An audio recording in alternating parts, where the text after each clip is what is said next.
வாழ்க வையகம், வாழ்க வையகம், வாழ்க வளமுடன். குரு வாழ்க, குருவே துணை. தந்தை தாய் ஈருயிரும் ஒன்று சேர்ந்து தழைத்தொரு உடலாகி உலகில் வந்தேன். அவ்விரு உயிர் வினைகள் அறமோ மற்றோ அளித்த பதிவுகளெல்லாம் என் சொத்தாச்சு. இந்த அரும் பிறவியில் முன்வினை அறுத்து எல்லையில்லா மெய்ப்பொருளை அடைவதற்கு வந்த ஒரு உதவி குருவுயிரின் சேர்க்கை. வணங்கி குரு திருவடியை வாழ்த்தி வாழ்வோம். அன்பர்கள் அனைவருக்கும் காலை வணக்கத்தையும் வாழ்த்தினையும் தெரிவித்துக் கொண்டு இன்றைய சிந்தனையாக தெய்வீக உறவு என்ற தலைப்பில் உணர்ச்சி, உறவு, துறவு என்ற மூன்று வார்த்தைகளை நாம ஆன்மீகத்தில் அடிக்கடி கேட்கிறோம். அதை பற்றி அம்மையார் அவர்கள் அந்த கவிதையில சொன்னார்கள். ஆரம்பத்தில் உணர்வாக இருந்தது, காலத்தால் அது உறவாக மாறி அதன் பிறகு அதிலேயே தோய்ந்து போகிற அளவுக்கு ஈடுபாடு வந்து விடுகிறது. அதன் பிறகு அதிலிருந்து துறவு மேற்கொள்வது என்று சொன்னால் இங்கிருந்து எங்கேயாவது வெளியே போய்விடுவது அல்ல, அதில் இருந்து கொண்டே அனுபவ பொருட்களை அனுபவிப்பது என்பதுதான். அளவு முறையோடு அனுபவிப்பது என்பதற்கு ஒரு அற்புதமான விளக்கம் கொடுப்பார் அருட்தந்தை வேதாத்ரி மகரிஷி. அருட்தந்தையிடம் ஒருவர் ஓடி வருகிறார். சுவாமி, நான் எப்படியாவது இறைவுணர்வு பெற வேண்டும். அப்போது அருட்தந்தை அவர்கள் அங்கிருந்த நபரிடம் சொல்லி அவரிடம் ஒரு பேனாவும் பென்சிலும் இது பேப்பரும் கொடுங்க அப்படின்றார். என்ன செய்யணும் சாமி? உங்களிடம் உங்களுக்குள் எழுகின்ற ஆசைகளை எல்லாம் அதில் வரிசையா எழுதுங்க. ஆரம்பத்தில் நம்ம பயிற்சி எல்லாம் எடுக்குவதற்கு முன்னாடி A4 ஷீட் ஃபுல்லா தான் எழுதுவோம், வேற வழி கிடையாது, எழுதுவோம். அதை வாங்கி பார்த்த வேதாத்ரி மகரிஷி, இந்த ஜென்மத்தில் இறை உணர்வு உங்களுக்கு கிடைப்பது மிகவும் அரிது என்று சொன்னார். அவர் அதிர்ச்சிக்குள்ளாகி, சுவாமி இருங்க, நான் வேற மாதிரி ஒரு ஆல்டர் பண்ணிட்டு வரேன்னு சொல்லிட்டு வேற ஒரு பேப்பர் வாங்கி பாதி எழுதுவார். அப்பொழுதும் 70-80 வயதுகளில் உங்களுக்கு இறை உணர்வு அப்படின்றார். இன்னும் கொஞ்சம் ரியலைஸ் பண்றார் அவர். உணர்ந்து திருந்துதல் என்று அர்த்தம். உடனே என்ன பண்றார்? பாதி பேப்பர் எழுதுறார். 15-20 ஆசை வரும் அதிலேயே. அப்பொழுதும் 50-60 வயதுகளில் சொல்வார் மகரிஷி, இருங்க சாமி, இருங்க சாமி. இப்ப என்ன பண்றாருன்னா 4 ஆசைகளை அதில் எழுதி வைப்பார். ஒன்று, நல்ல வீடு ஒன்று கட்டுவது, நியாயமான ஆசை, மதிக்கப்பட வேண்டிய ஆசை, நிறைவேற்றப்பட வேண்டிய ஆசை. மகனுக்கு வேலை வாய்ப்பு, மதிக்கப்பட வேண்டியது, நிறைவேற்றப்பட வேண்டியது, நியாயமான ஆசை. மகளுக்கு திருமணம், நியாயமான ஆசை, நிறைவேற்றப்பட வேண்டியது, அதையும் ஏற்றுக்கொண்ட 4வதா எழுதினார் இறை உணர்வு பெற வேண்டும். இப்போ நீங்க எவ்வளவு சீக்கிரமாக இந்த இறை உணர்வு பெற முடியுமோ அந்த அளவுக்கு நான் உங்களுக்கு பயிற்சிகளை தருகிறேன் என்று சொன்னதாக அனுபவத்தில் வேதாத்ரி மகரிஷி பேசும்போது கேட்டது நான். அந்த அடிப்படையில் தெய்வீக உறவு என்ற அடிப்படையில் இதற்கு முன்ன தெய்வத்தை நம்மால பார்க்க முடியும்னே சொல்லி சொல்லி இதுவரைக்கும் பார்க்கல. நான் 7 தலைமுறைகளாக இருக்கிறேன். எங்க தாத்தாக்கு தாத்தா பார்க்கல, அவங்க அப்பா பார்க்கல, எங்க தாத்தா பார்க்கல, எங்க அப்பாவும் பார்க்கல, நானும் பார்க்கவில்லை, என் வாரிசுகளும் பார்க்கவில்லை, இப்போ என் பேரன்களும் பார்க்கவில்லை. ஆனால் அவன் இருக்கிறான் என்பது உண்மை. ஆனால் அவனை உணர முடியுமே தவிர பார்க்க முடியாது என்பதுதான் உணர்ந்து கொள்ள வேண்டிய ஒன்று என்ற அருட்தந்தை வேதாத்ரி மகரிஷி ஆதிசங்கரனுடைய அத்வைத தத்துவத்தை எடுத்து அதற்கு விஞ்ஞான முலாம் பூசி படிக்காத பாமரனும் அந்த உண்மை நிலையை உணர வேண்டும் என்பதற்காக அவ்வளவு எளிமையாக நமக்கு இந்த தத்துவத்தை உணர்த்துகிறார்கள். அதனால் ஆரம்பத்தில் அது உணர்வாக என்றால் 1 நிமிடம் 2 நிமிடம் ஆக்கினையில, துரியத்துல, துவாதசாங்கத்தில் அப்படியே போய் கொஞ்சம் கொஞ்சமா உணர்ந்தோம். இப்போது அதில் உறவு ஏற்பட்டு விட்டதனால் அதிலிருந்து விலக முடியாமல் தோய்ந்து போகிற நிலைக்கு உயர்ந்திருக்கிறோம். இதற்கான பயிற்சி முறைகள் என்ன என்று பார்க்கின்ற போது அருட்தந்தை வேதாத்ரி மகரிஷி ஆரம்பத்தில் அவருக்கு கூட பார்த்தீங்கன்னா அந்த சிலை வணக்கம், உருவ வழிபாடு, இதில் ஈடுபாடு இருந்தது. பாலகிருஷ்ண நாயக்கர் என்ற அவருடைய முதல் குருவின் மூலமாக ஏற்பட்ட தொடர்பு. தாயுமான சுவாமிகளை பாடல்களை எல்லாம் இவருக்கு கற்றுக் கொடுத்து அதையெல்லாம் மனனம் செய்த அருட்தந்தை வேதாத்ரி மகர்ஷி. அதன் பிறகு உண்மை நிலை உணர்ந்த பிறகு அதற்கென்று ஒரு கவி எழுதுவார். எனக்கு மிகவும் பிடித்த கவிதை. கடவுள்தான் அனைத்தையும் படைத்தான் என்றேன், கண் காது மூக்கு வைத்து கதைகள் சொன்னேன். கடவுள் என்று கற்சிலையை அறையில் வைத்து கதவடைத்து போட்டியும் வைத்தேன். பின் அந்த கடவுளுக்கு பசி தீர்க்க பால், நெய், தேங்காய், கனி வகைகள் கற்சிலை முன் படைத்தேன். கடவுள் நிலை அறிந்த போது உணர்ந்து விட்டேன், இவையெல்லாம் சிறுபிள்ளை விளையாட்டாக அப்படின்னு ஒரு கவிதை இருப்பாங்க. உண்மைதானங்கிறது. ஆரம்பத்தில் நம்மளும் அந்த உருவ வழிபாட்டில் ஈடுபாட்டோடு இருந்தோம். எந்தென்ன கோயிலுக்கோ எங்கெங்கோ போயிட்டு வந்துடுவேன். நான் 45 வயதில் வேதாத்திரியத்துக்குள் இணைகிறேன். அதற்கு முன் போகாத கோயில் இல்லை, வேண்டாத வரம் இல்லை. ஆனாலும் எந்த மாற்றமும் இல்லை கோபாலிடமும் இறைவனிடமும். ஏனென்றால் இறைவன் நான் கேட்ட வரத்தெல்லாம் கொடுக்கவில்லை. என்ன காரணமாக இருக்கும் என்று நான் சிந்திக்கவில்லை. இங்கே வந்த பிறகு சிந்திக்கிறோம். என்ன எப்படி சிந்திக்க வைக்கிறார் வேதாத்ரி மகர்ஷி அப்படின்னா, உடற்பயிற்சிகளை எல்லாம் சிறப்பாக செய்த பிறகு அமர வைத்து தீட்சை கொடுக்கணும். ஏன் எதுக்கு அப்படின்னா, ஆடாமல் அசையாமல் அமர்ந்திருக்க வேண்டும் என்பதற்காக. ஆடாத உடலுக்குள்ளே அசைகின்ற உயிரை காண ஓடாத உள்ளம் கொண்டு ஒடுங்குவதே தியானம் என்பதற்காக அசையாமல் அமரச் செய்து அதன் பிறகு தீட்சைகள் என்ற முறையில் தொடு தீட்சைகளாக ஆக்கினை, சாந்தி, துரியம் இவற்றையெல்லாம் கொடுத்த பிறகு அதன் பிறகுதான் நமக்கு அகத்தாய்வு என்ற பயிற்சிகளை கொடுப்பாங்க. அப்போது அகத்தாய்வுன்னா என்ன சாமி எனக்கு தெரியல அப்படின்னு சொல்லும் போது நம்ம கேட்கிற போது, தன்னை பற்றி சிந்தித்தல், தனது குறை நிறை உணர்தல், திருத்தம் பெற வழிவகுத்தல், வகுத்த வழியே வாழ்ந்து காட்டுதல் என்று விளக்கம் கொடுத்தார். ஒரே நிமிடம்.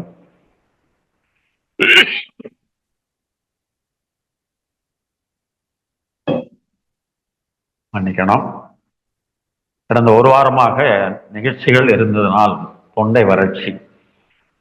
வாழ்க வளமுடன். ஆரம்பத்தில் தெரியாது எனக்கு.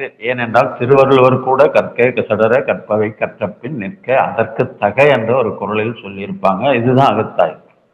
கற்க வேண்டியதையெல்லாம் சிறப்பாக கற்று அதன்படி வாழ்க்கையில் நடக்க வேண்டும் என்பதுதான் அகத்தாய்வு. அதையத்தான் அருட்தந்தை வேதாத்ரி மகர்ஷி எளிய பாமரனும் புரிந்து கொள்ளுகிற விதத்தில் விளக்குகிறார். எப்படின்னா, தன்னை பற்றி சிந்திக்க வேண்டும். கோபால் கூட இதற்கு முன் இங்க வருவதற்கு முன்னாடி எவரெவரையோ பற்றி சிந்தித்துக் கொண்டிருந்தோம், என்னென்ன பற்றியோ சிந்தித்துக் கொண்டிருந்தோம், யார் யாரையோ பற்றியோ சிந்தித்துக் கொண்டிருந்தோம். ஆனால் இங்கே வந்த பிறகு உன்னை பற்றி சிந்திக்க வேண்டும். அப்படி சிந்திக்கும் போதுதான் உன்னிடம் இருக்கின்ற குறை நிறை தெரிகிறது. குறைகளை போக்குவதற்கு, களைவதற்கு நான் வழி சொல்லியிருக்கிறேன். அந்த வழிகளை நீ கடைபிடிக்க வேண்டும். கடைபிடித்த பிறகு அதன் பிறகு மாற்றம் உன்னுள் உடல் அளவில் மாற்றம் வரும், உயிரளவில் மாற்றம் வரும், மனதளவில் மாற்றம் வரும், நட்பு நல அளவில் மாற்றம் வரும், ஆன்ம தூய்மையில் மாற்றம் வரும், இறை உணர்வில் மாற்றம் வரும் என்ற அடிப்படையில் விளக்கங்கள் கொடுக்கிறாங்க. அப்ப ஆரம்பத்தில் இந்த மாதிரி உருவ வழிபாட்டில் நாட்டம் இருந்ததை குறை சொல்லவில்லை அருட்தந்தை வேதாத்ரி மகர்ஷி. இருந்தாலும் உண்மை நிலையை உணர வேண்டும் என்பதற்காக இன்னொரு கவியின் மூலமாக சொல்லுகிறார். என்ன கவி அப்படின்னு, இறைநிலையோடு எண்ணத்தை கலக்கவிட்டு ஏற்படும் ஓர் அமைதியிலே விழிப்பாய் நிற்க. இது வரைக்கும் பார்த்தீங்கன்னா புலனளவில் எதனோடோ உறவு கொண்டிருந்தோம். அதன் மூலமாக சலிப்பும் வெறுப்பும் ஏற்பட்டதே தவிர அந்த மகிழ்வு என்ற இதுவும் ஆனந்த மய கோஷத்தில் நம்மால் போக முடியாத நிலையும் ஏற்பட்டிருந்தது. ஆனால் இங்கே பயிற்சிகளை எல்லாம் செய்து துரியத்திற்கு பிறகு மற்ற தவங்களை எல்லாம் கொடுத்து துரியாதீதம் என்ற ஒரு அற்புதமான தவத்தை வேதாத்ரி மகர்ஷி வடிவமைத்து கொடுத்திருக்கிறார். ஏன் வடிவமைத்து கொடுத்திருக்கிறார் என்று சொல்லுகிறேன் என்றால், இதற்கு முன் துரியத்திலேயே அதிக நேரம் செய்வது துரியாதீதம் என்று இருந்த நிலையை மாற்றி துரியத்திலிருந்து மனம் விரிவடைய வேண்டும். ஏனென்றால் மனித மனம் உடலளவில் எல்லை கட்டி இருந்தால் அவருக்கு நிச்சயமாக திசை மாற்றம் ஏற்படும். என்ன திசை மாற்றம் அப்படின்னா, புலன் வழியாக அறிவு இயங்கிக் கொண்டிருந்த நிலையில் நமக்கு இப்படிப்பட்ட தவங்கள் கொடுத்தாலும் புலன் வழியில்தான் அறிவு இயங்கிக் கொண்டிருந்தது. அதனால் ஏதாவது ஒரு ஓசையோ, ஏதாவது ஒரு வாசனையோ, ஏதாவது ஒரு வெளிச்சமோ அங்கே ஏற்பட்டால் நாம் தவம் செய்கிற இடத்தில் உடனே கண்ணை திறந்து பார்ப்பது என்பது மனித இயல்பு. அதனால் இவனை இந்த எல்லையில் இருக்க விடாமல் வேதாத்ரி மகர்ஷி அந்த தவத்தை வேறு மாதிரி துரியம் கடந்த நிலைக்கு நம்மை அழைத்து செல்கிறார். அதுதான் துரியாதீதம் என்றும் விளக்கம் கொடுத்து, தலை உச்சியிலிருந்து ஒரு முழம், அதாவது தோ என்றால் 2, தஸ் என்றால் 10, 12 அங்குல உயரத்திற்கு நீ உயர்ந்து விரிந்து மனதளவில் நிற்க வேண்டும். மனதிற்கு அந்த அளவுக்கு ஆற்றல் உண்டு. ஏனென்றால் நமக்கு ஆல்ரெடி தவங்கள் கொடுத்து மனதனுடைய அலைச்சொல் வேகத்தை குறைத்திருப்பதனால் அதற்கு ஒரு ஆற்றல் உண்டு. இதற்கு முன் இந்த தவத்தை நமக்கு யாரும் கைட் பண்ணல, வழிகாட்டவில்லை. ஆனால் இங்கே வந்த பிறகு அருட்தந்தை வேதாத்ரி மகர்ஷி சொல்லுகிறார், தவம் என்பதற்கு ஒரு அற்புதமான கவி. ஒன்றி ஒன்றி நின்று அறிவை பழக்க உறுதி நுட்பம் சக்தி இவை அதிகமாகும். அன்று அன்று கண்ட அனுபவங்கள் எல்லாம் அறிவினிலே நிலைத்துவிடும். நன்று என்று கண்டவைகளை செயலாற்றும் நட்பண்பு புலன்களுக்கு அமைந்து போகும். என்றென்றும் கருவிடத்தே அறிவை ஒன்றும் இயற்கை முறை சிறப்புடைத்து இஃதே தவமாம்.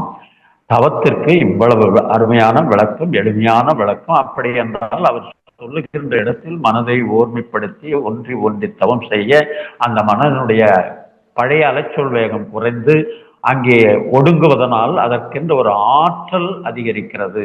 அந்த ஆற்றலை கொண்டு நாம் எதை உணர வேண்டுமோ, அதாவது மனமான மறைபொருளை உணரலாம், அதற்கு மேலான மூலமான உயிரினுடைய நிலையை உணரலாம், அதற்கு மேலான மறைபொருளான இறைநிலையை உணரலாம் என்ற அடிப்படையில் இந்த மனதுக்கு ஒரு வல்லமையை பெருக்க வேண்டும், அதற்கு ஒரு ஆற்றலை கூட்ட வேண்டும் என்பதற்காக வேதாத்ரி மகர்ஷி கொடுத்த இந்த தவத்தின் மூலமாக நம்மை இப்போது மேல் நோக்கி பயணமாக சொல்கிறார். இதற்கு முன் நமக்கு கீழவே பயணமாகி பழக்கமாகிவிட்டது. அதையும் அழகாக இன்னொரு கவியில் சொல்றார் வேதாத்ரி மகர்ஷி. மனம் புலன் உணர்வினில் மயங்கிட மாயை. மனம் புலன் உணர்வினில் மயங்கிட மாயையாம் மனம் உயர் வெளியினில் மருவி தோய்ந்திட மனமே விரிந்து அறிவினும் மாப்பதம் எய்திடும் மனம் அறிவான மனிதனும் தெய்வமே. அப்படின்னா இதற்கு முன் கீழ்நிலையில், அதாவது லோ லெவல், அதை ஹையர் லெவல்ல, அதாவது உயர்நிலையில் கொண்டு போய் அதனோடு பரத்தோடு ஒன்றுவதற்கான வழிமுறைகளை கொண்டு சென்று உயிரில் அதிக நேரம் தவம் செய்ய வைத்து துரியத்தில் அதில் உயிரில் மனம் ஒடுங்கி உயிராகவே மாறி அந்த உயிர் தன்னுடைய மூலமான விண்ணுக்கு சென்று விண் விரிந்து அந்த இறைநிலையோடு மனமாக இணையும் போது ஏற்படுகின்ற மாற்றத்தை துரியாதீத தவத்தில் நமக்கு விளக்கம் கொடுக்கிறார். இதையெல்லாம் இதற்கு முன்னே யாரும் சொல்லவில்லை என்றால் எல்லாரும் சொன்னார்கள். ஆனால் மனிதனுக்கு அதை ஏற்றுக்கொள்ளுகின்ற மனநிலையில் இல்லை. காரணம், எல்லோரும் அகண்டாகாரத்திலிருந்து வந்ததனால் எல்லோரிடமும் அந்த அகங்காரம் இருந்தது இயல்பான குணமாக. மெய்ப்பொருளே உயிரான ஆணவமே முனைப்பாகும். அதாவது மெய்ப்பொருளே உயிரான முனைப்பு ஆணவமாகும் ஒரு இடத்துல எழுதுறார் வேதாத்ரி மகர்ஷி. அந்த முனைப்பின் காரணமாக நல்ல விஷயங்களை ஏற்க மறுத்து விட்டது மனம். அதன் பிறகு இவர்கிடம், அதாவது வேதாத்ரி மகர்ஷி குருவாக ஏற்றுக்கொண்டு வந்த பிறகு உள்ளே இருந்து வேண்டாத கர்மம், ஆணவம், கண்மம், மாயை இவையெல்லாம் விலக விலக விலக மூலத்தை நோக்கி அழகாக விரிவடைகிறது மனம். அந்த அடிப்படையில மேலே கொண்டு போகும்போது ஒரு விளக்கம் கொடுத்தார் வேதாத்ரி மகர்ஷி. ஏற்கனவே நாம் ஜூம்ல சொல்லி இருக்கிறோம், இது இந்த இடத்துல சொல்லணும். மனம் விரிந்து விரிந்து செல்லுகிறது. நமக்கு பழக்கமான, ஏற்கனவே பரிச்சயமான, அனுபவமான ஒரு பொருளோடு வேதாத்ரி மகர்ஷி நமக்கு பழக்கம் ஏற்படுத்தி கொடுக்கிறார். என்ன அப்படின்னா, துவாதசாங்கம் என்று வரும்போது தலை உச்சியிலிருந்து ஒரு அடி உயரம். மேலும் மனம் விரிந்து விரிந்து விரிந்து விரிந்து சந்திரன், பௌர்ணமி நாளில் சந்திரனை எப்படி பார்த்தோமோ அதை பாவனை செய்து கொள்ள வேண்டும். மேலும் மனம் விரிந்து விரிந்து விரிந்து விரிந்து சூரியன். சூரியன் வரும்போது ஒரு சின்ன விளக்கம் கொடுத்து, என்ன விளக்கம் எனக்கு ஞாபகம் இருக்கிறது, சூரியனிலிருந்து பூமியை பாருங்கள். ஏன் என்று சொன்னால் பூமி 25,000 மைல் சுற்றளவுடையது. சூரியனும் பூமியை விட 19 லட்சம் மடங்கு உருவத்தில் பெரியது. அப்படி என்றால் சூரியனிலிருந்து கற்பனையாக பாவனை செய்து பூமியை பார்த்தால் சிறிய பொருளாக துவரம் பருப்பு, மிளகு என்றெல்லாம் அன்பர்கள் சொல்வார்கள். அதையும் அருத்தந்தை வேதாத்திரி மகர்ஷி ஏற்றுக்கொண்டு சரியாக சொன்னீர்கள் என்று சொல்லுவார்கள். அந்த துவரம்பரப்பில் 72 பாகத்தை நீக்கிவிட்டோம் என்றால் நீர் நிறைந்த பகுதி பிரபஞ்சத்துல. மீதி இருக்கிற 28 பகுதி நிலம். அதிலே கோடான கோடி ஜீவராசிகள் வாழ்ந்து கொண்டிருப்பதாக முன்னோர்கள், ஞானிகள், சித்தர்கள், யோகிகள் சொன்னதைத்தான் சொல்றாரு. அப்ப இவ்வளவு ஜீவராசிகள் வாழ்ந்து கொண்டிருக்கிற இடத்தில் நீங்களும் நானும் எங்கிருப்போம் என்று கொஞ்சம் அப்படியே கற்பனை செய்து பாருங்கள் என்று சொன்னால், உண்மையிலேயே நான் நினைத்து பார்க்கையில் ஒரு தூசு அளவில் தான் நான் எனக்கு தெரிந்தேன். அப்படி என்றால் இதற்கு முன் பயங்கர மாசெல்லாம் காட்டியிருக்கிறேன், என்னை தவிர எதுவும் இல்லை என்றெல்லாம் சொல்லி இருக்கிறேன். இந்த விளக்கத்தை பெற்ற பிறகு என்னிடம் எதுவும் இல்லை, எல்லாம் அவன் செயல் என்ற நிலைக்கு வந்துவிட்டது என்ற அடிப்படையில் இதற்கு முன் துரியத்திலேயே அதிக நேரம் தவம் செய்தால் தன்னை அறிந்த தத்துவ ஞானிகள் முன்னை வினையின் முடிச்சை அவிழ்ப்பர், பின்னை வினையை பிடித்து பிசைவர், சென்னையில் வைத்த சிவன் அருளாலே என்ற திருமூலர் கவியை இங்க மேற்கோள் காட்டலாம். இந்த இடத்திலே அதிக நேரம் பயிற்சி பண்ணணும்னு வச்சிங்கன்னா, இப்ப இருக்கிற புலன் அறிவில் வாழ்ந்து கொண்டிருக்கின்ற மனிதனுக்கு டைவர்ஷன் உண்மையிலே டைவர்ட் ஆகும். அதுதான் நான் ஆரம்பத்தில் சொன்னேன். அந்த புலன்கள் பெற்ற அனுபவங்கள் எல்லாம் அந்த நேரத்தில் எழுச்சி பெறும்போது அவைதான் ஞாபகத்துக்கு வருகிறது. அந்த வழியாகத்தான் அறிவு இயங்கிக் கொண்டிருந்தது. அதை மாற்றி வேதாத்திரி மகரிஷி உயிர் வழி அறிவாக மாற்றி ஆரம்பிக்கிறார். அதன் பிறகுதான் துரியத்தில் தவம் சிறப்பாக வருகிறது. அதன் பிறகு மெய் வழி அறிவாக மாற்றினோம் என்று சொன்னால் தெய்வீக அந்த உறவு நிச்சயமாக நமக்கு ஏற்படும். அதற்கு பாலமாக இருப்பதுதான் இந்த துரியாதீத தவம் என்ற அடிப்படையில். அங்கே போன பிறகு பார்த்தீங்கன்னா, இங்கே துரியத்திலேயே மனித இயல்பு என்ன என்றால் உறக்க நிலை வந்துடும். ஏனென்றால் தியானம் என்று வரும்போது ஆல்பா நிலை, அதற்கு முன் இருந்தது பீட்டா வேவ் என்று சொல்லப்படுகின்ற உணர்ச்சி வயப்பட்ட நிலை. அந்த நிலையிலிருந்து தியானம் செய்து ஆல்பா நிலைக்கு வந்த பிறகு மேலும் ஆழ்ந்து தியானம் செய்ய பிரபஞ்ச ரகசியங்கள் எல்லாம் அகக்காட்சியாக காணுகின்ற பக்குவம் இந்த தவத்தின் மூலமாக நமக்கு கிடைக்கிறது. அப்படின்னா இந்த நிலை உயர உயர தீட்டா நிலைக்கு செல்லும் போது மனிதனுடைய அலைச்சொல் வேகம் அந்த 8 குறைந்து 7, 6, 5, 4 என்ற தீட்டா நிலைக்கு வரும்போது மனதில் அகக்காட்சியாக பிரபஞ்சம் அத்தனையும் தெரியும். எவ்வளவு பெரிய இயக்கத்தை பார்க்கின்ற அதிசயம், ஆச்சரியம், வியப்பு நமக்குள் ஏற்படுகிறது என்றால் மனிதனுடைய அலைச்சொல் வேகம் மேலும் குறைந்து இவற்றுக்கெல்லாம் மூலமான அந்த தெய்வ நிலை, பேராதார பெருவழியை உணர்ந்து கொள்ள வேண்டும் என்று வலியுறுத்துகிறார் வேதாத்திரி மகர்ஷி. அந்த நிலையில் போகும்போது இயல்பாகவே மனிதனுக்கு உறக்க நிலை வரும். ஆனால் தயவு செய்து நாம் உறங்கக்கூடாது என்பதற்கு ஒரு விழிப்பு நிலை ஏற்படுத்துவதற்காக இந்த கவியை அமைந்திருக்கும். இறைநிலையோடு எண்ணத்தை கலக்க விட்டு ஏற்படும் ஓர் அமைதியிலே விழிப்பாய் நிற்க. துரியத்திலேயே அல்பா தான் இருந்தாலும் உறக்க நிலை. அதை தாண்டி நாம தீட்டாவுக்கு போயிட்டு டெல்டாவுக்கு போகும்போது என்ன நிலை அப்படின்னா, அது உறக்க நிலை இல்லை, குரட்டை நிலை கூட வருவதற்கு வாய்ப்பு இருக்கிறது, அனுபவமாக பெற்றிருக்கிறோம்.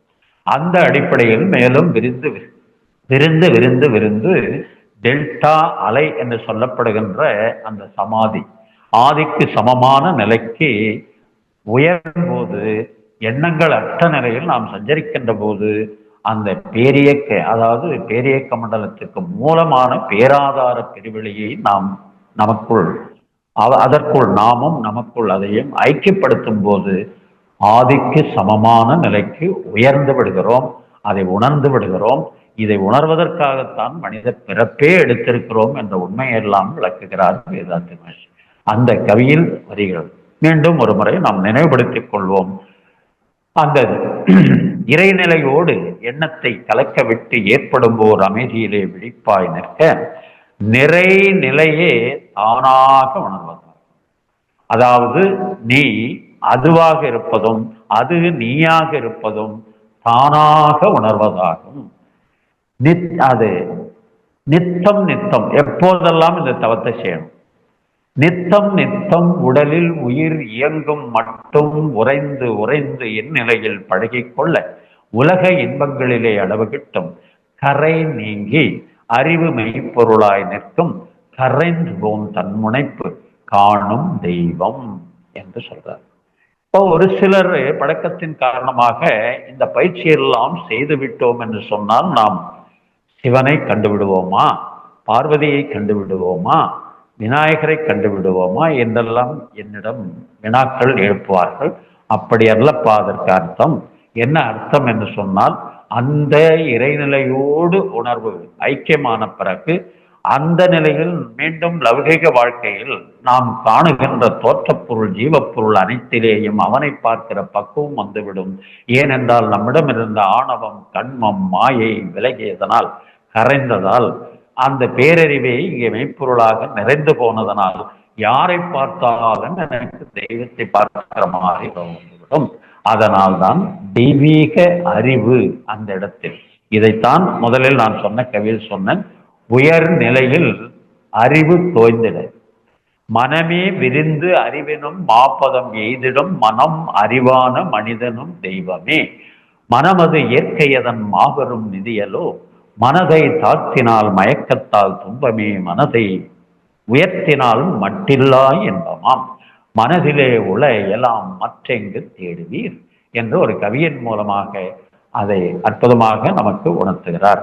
அப்படி என்றால் புலன் வழியில் அறிவை இயக்கிக் கொண்டிருந்தோம் என்று சொன்னால் மீண்டும் மீண்டும் பழக்கத்தின் அடிப்படையில் வாழ்ந்து நம்முடைய உறவுகள் கூட பார்த்தீங்கன்னா அறுபடும் நிலையில்தான் வருகிறதே தவிர அந்த உறவு மேம்படுகின்ற நிலையில் வருகிறதான் பாருங்க, நிச்சயமாக இல்லை என்பதனால் இந்த இடத்தில் இன்னொரு கவியை நம்ம குறிப்பிட்டே ஆக வேண்டும்.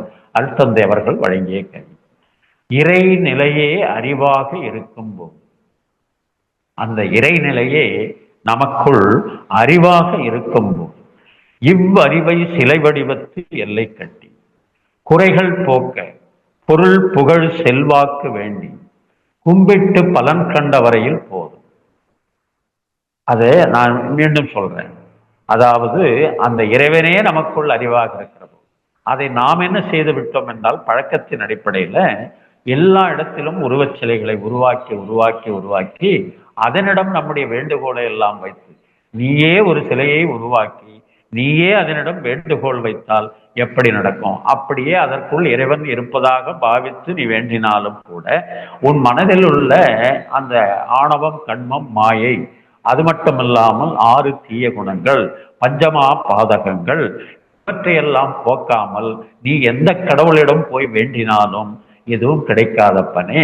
அதனால் இங்கே தூய்மை செய்ய வேண்டிய முக்கியமான ஒன்று, மனமது செம்மையானால் மந்திரம் செபிக்க வேண்டாம், மனமது செம்மையானால் வாசியை உயர்த்த வேண்டாம், மனமது செம்மையானால் வாயுவை அடக்க வேண்டாம், மனமது செம்மையானால் அனைத்தும் செம்மை. மனம் செம்மையடைவதற்கு எந்த ஆன்மீகத்திலும் உங்களுக்கு வழி கிடையாது. அதனால் அருட்தந்தை வேதாத்திரிமாவுடைய மனவளக்கலை மட்டுமல்லது அறிவுக்கலை என்றே சொல்லுவார்கள். அந்த கலையை பயின்றிருக்கிறான். மேலும் இந்த பயிற்சிகளை செய்யாமல் நான் அதை முடித்து விட்டேன், இதை முடித்து விட்டேன், பிஎஸ்சி படிச்சிருக்கிறேன், எம்எஸ்சி படிச்சிருக்கிறேன், பிஹெச்டி முடிச்சிட்டேன், டாக்டரேட் வாங்கிட்டேன் என்றெல்லாம் பெருமையாக சொல்லுகிறோமே தவிர அதை என்ன அளவுக்கு சதவிகிதத்தில் நம்முடைய வாழ்க்கையில் கடைபிடிக்கிறோம் என்று வரும்போதுதான் அந்த தெய்வீக உறவு நம்மோடு நிலைத்திருக்கும், நீடித்திருக்கும். அதனால்தான் மனைவியை கூட தெய்வீகமான உறவு என்றார் வேதாத்திரி மகர்ஷி. இந்த இடத்துல அதை குறிப்பிட்ட தெய்வ உறவு என்பதை பற்றி பேசுகிறோம். ஆனால் அந்த தெய்வம் தந்த உறவு தெய்வீக உறவு என்று சொல்வாங்க.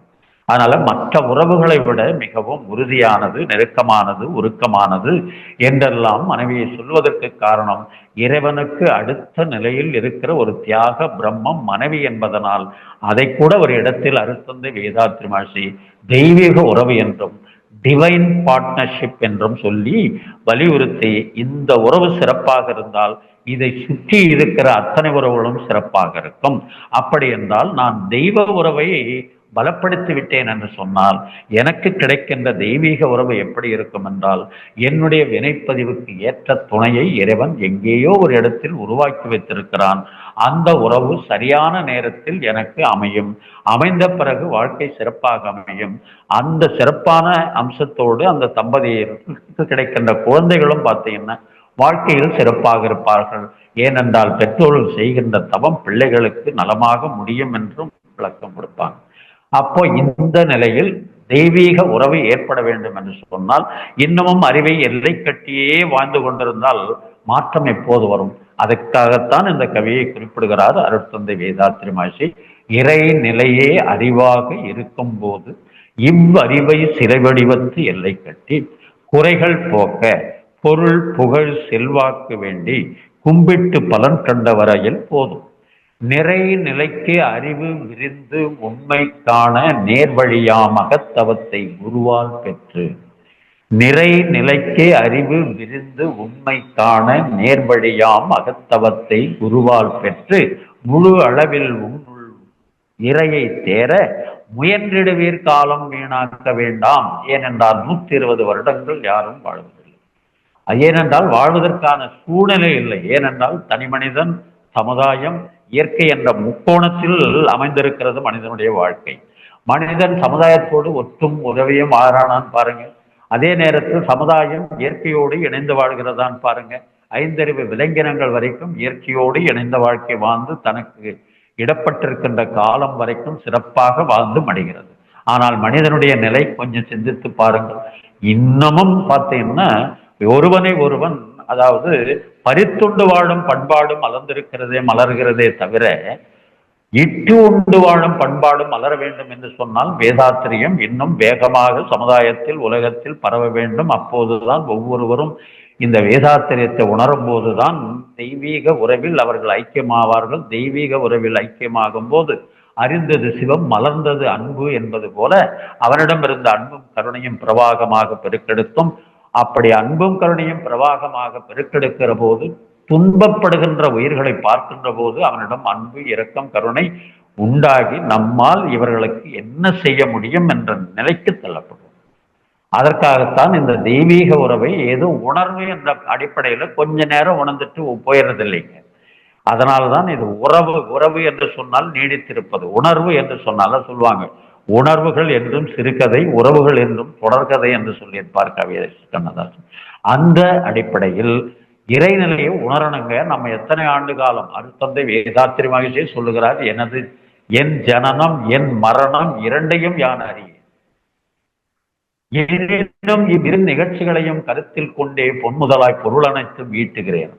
எனக்கே தெரியாதப்பா, இங்கதான் பிறக்கணும், வரதப்பன் சின்னம்மாளுக்கு தம்பதியருக்குத்தான் நான் 8வது மகனாக பிறக்க வேண்டும் என்று வரம் கேட்டு வரவில்லை. அது மட்டுமில்லை, இந்த நாளில் நான் விடைபெறுவேன் என்றும் சொல்ல இயலாது. இந்த இரண்டையும் அவன் கையில் வைத்திருக்கிறான் இறைவன்.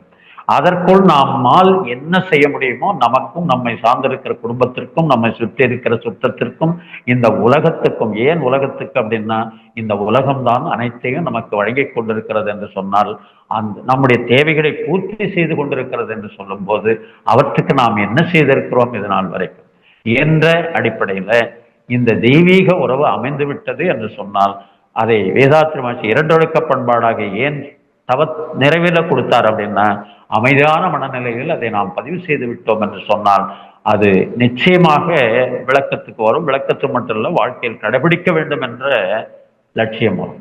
அந்த அடிப்படையில் 2 ஒழுக்க பண்பாடு கொடுத்திருப்பாங்க.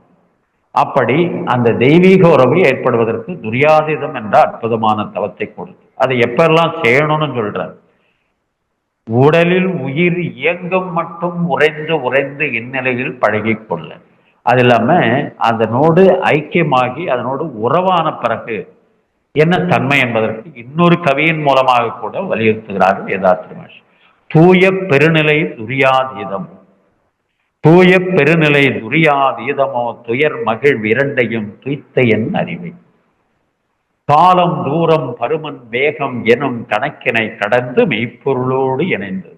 ஒன்றும் இல்லைங்க, எண்ணங்களற்ற நிலைக்கு நாம் சென்று விட்டால் அவனோடு நான் ஐக்கியமாகி விடுவேன். அதுதான் அந்த பேராத சுத்த வெளி தவம் என்றும் அந்த சமாதி என்ன சொல்றது, சமாதி நிலை என்றும், அதாவது ஆதிக்கு சமமான நிலைக்கு நான் உயர்ந்து விடுவது.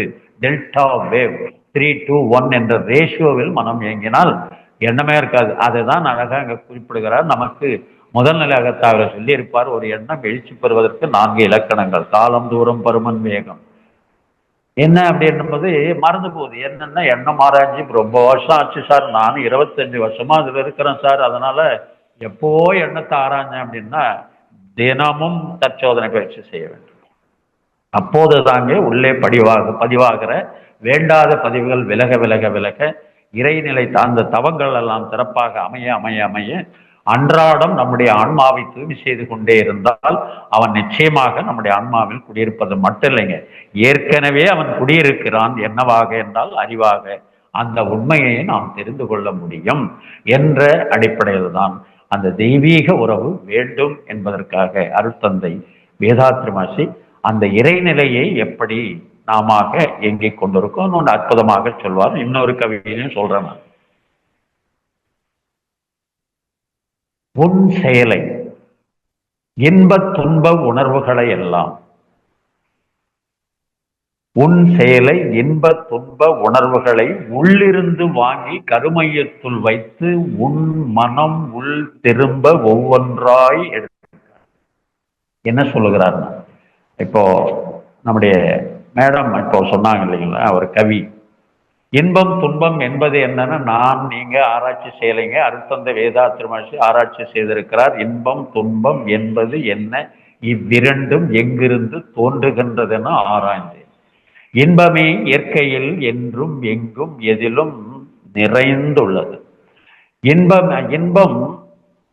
இன்பத்தின் அளவு முறை அதிகமாகும் போது இன்பத்தின் அளவுமுறை கூடும்போது இன்பத்தின் மறுபெயராம் துன்பமாயும் இவ்விரண்டும் அறிவின் அலைகளாயும் உணரலானே என்ற ஒரு கவி மகிழ்ச்சி சொல்லிப்பாங்க. இன்பமாக இருக்கிற போது துள்ளி குதிப்பது, துன்பமாக இருப்பால் துவண்டு விழுவது என்றெல்லாம் இருந்த நம்மை சமநிலைக்கு கொண்டு வந்து நிறுத்தினார் வேதாத்ரி மகிழ்ச்சி. அதுக்கு பேரு தானப்பா அமைதி நிலை. அப்படி என்றால் இந்த இன்பம் துன்பம் ரெண்டையும் அனுபவிப்பது யாருங்க? நம்முடைய அறிவு. இதற்கு முன்னே இது தெரியாது. அதனால இரண்டு மனம் வேண்டும். நினைத்து வாழ ஒன்று, மறந்து வாழ ஒன்றுன்னு கவியரசர் எழுதியிருப்பார். அப்படியெல்லாம் ரெண்டு மனசெல்லாம் கிடையாதப்பா. அதனால உயிர் இருக்கிறது நமக்குள், அந்த உயிரின் பழக்க நிலையே மனம் என்று விளக்கம் கொடுக்கிறாரு வேதாத்ரி மகிழ்ச்சி. அப்படி இந்த கவியில் நமக்கு விளக்கம் கொடுக்கிறார். உள்ள யாரு இருக்கிறதுன்றத இந்த கவியை நல்லா படிச்சு விளங்கி கொண்டோம் என்று சொன்னால் அவனே நமக்குள் அறிவாக இருக்கிறான் என்ற உண்மையை விளங்கி கொள்ளலாம். இதாங்க உறவு எப்போதுமே இருக்கிறது. உணர்றது நம்ம தவத்தின் மூலமாக ஒரு 5 நிமிஷம் போய் பேராதார பெருவெளியில் இருந்துட்டு வர்றது உணர்வு.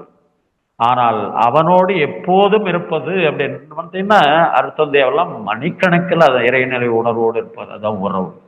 அந்த உறவை நமக்கு கற்றுக் கொடுத்து விட்டார். அதை நாமளும் இருக்கணுமா வேண்டாமா என்பதற்காக இந்த கவியை சொல்றேன். உன் செயலை இன்ப துன்ப உணர்வுகளை எல்லாம் உள்ளிருந்து வாங்கி கருமையத்துள் வைத்து உன்னை வழி நடத்துவது உண்மை தெய்வம் அன்றோ. என்ன அழகா இருக்க அப்பான். அப்படி என்றால் இன்பம் துன்பம் நான் அனுபவிக்கிறேன்யா. அதுவும் எப்படி அனுபவிக்கிறேன்? நான் செய்த செயலின் மூலமாக நல்லது செய்திருந்தால் இன்பத்தையும் தீயது செய்திருந்தால் துன்பத்தையும் அனுபவித்துக் கொண்டிருக்கின்றேன். இவை எல்லாவற்றையும் நம்முடைய கருமையம் ஈர்ப்பு மையம் ஒவ்வொன்றையும் வாங்கி வாங்கி ஈர்த்து ஈர்த்து இருப்பாக்கி விடுகிறது. அதன் பிறகு உன் மனம் உள் திரும்ப மனவளக்கலைக்கு வருவதற்கு முன்னாடி வெளிப்பயணம். வெளிப்பயணம்னா அவுட்டர் டிராவல். அதைத்தான் திருமூலர் அழகா சொல்றார்.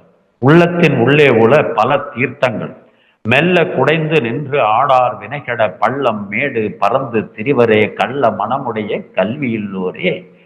இங்கேயும் அங்கேயும் அலையறா அமைதியை தேடி அதை பிடிச்சிடணும், அவனை பார்த்தணும் இவனை பார்த்தணும் போனோம்னா அங்கேயே எங்கேயே இறந்து விட்டோம்னா நேராக கைலாசம் போயிடலாம். என்னென்னவோ தப்பு கணக்கிட்டு தான் ஒன்றை எதிர்பார்த்து என்னென்னவோ செய்கிறாங்க.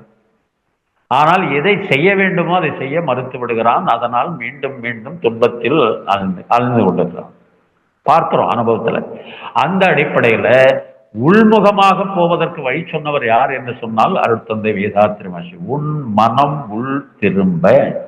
இதற்கு முன்ன இந்த மாதிரி தியானமே செய்ய முடியாதுன்னெல்லாம் சொல்லி நம்ம இந்த ஆன்மீக பக்கமே அடியெடுத்து வைக்காமல் செய்து வைத்திருந்தார்கள்.